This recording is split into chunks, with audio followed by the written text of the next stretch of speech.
Voy a contarte una historia.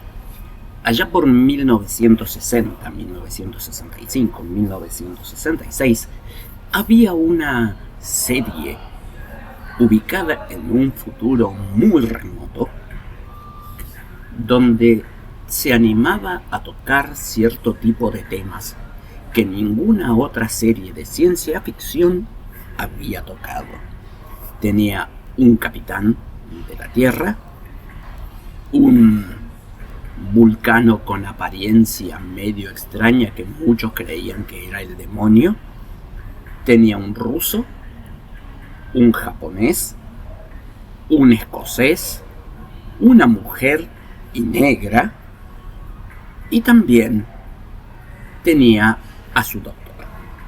Esta serie se llamaba y se llama Star Trek, pero para 1966 era revolucionaria, porque tocaría tal vez uno de los temas más urticantes de aquel tiempo, de este tiempo y de cualquier tiempo: el racismo. Para 1966, que una serie de televisión se animara a tocar el tema del racismo era muy difícil, ya que debía pasar muchos controles, porque las distintas emisoras televisivas tenían censores. Esos censores se encargaban de leer los guiones y censurar ideas que a ellos les parecían controversiales.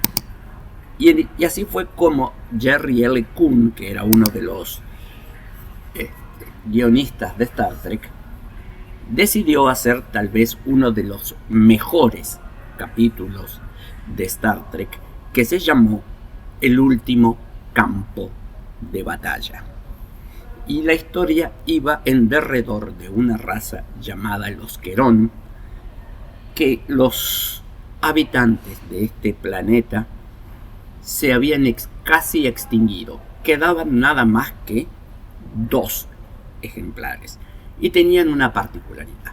Uno de ellos era blanco del lado derecho y negro del lado izquierdo, y el otro era negro del lado derecho y blanco del lado izquierdo.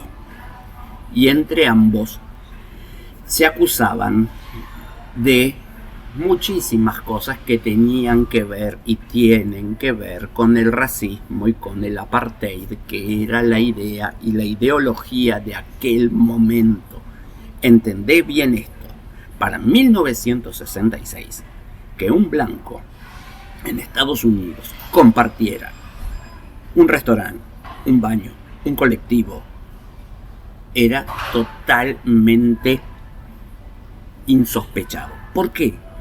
Porque era producto todavía de la vieja guerra de secesión que no se había superado, la lucha entre los esclavistas y los no esclavistas, la guerra de Vietnam, la guerra de Corea, y todo eso lo que hacía era que cuando los generales tenían que hacer alguna incursión, primero mandaban a los negros y después mandaban al resto del ejército, porque el negro era descartable. No había una conciencia de que las personas de color fuesen personas, eran simplemente objetos descartables, no tenían estatus de persona, no podían votar, no podían hacer nada. Entonces en los negocios había pequeños carteles que decían: aquí no atendemos negros, este bar no es para negros, asiento reservado únicamente para blancos, etcétera, etcétera, etcétera.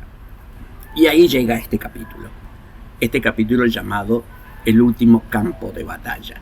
Y en este último campo de batalla se encuentran en la nave Enterprise Lokai y Belé. Belé interpretado por el grandísimo Frank Gorshin, que a su vez había sido el grandísimo Acertijo en la serie de 1960, también de Batman, liderada por Adam West.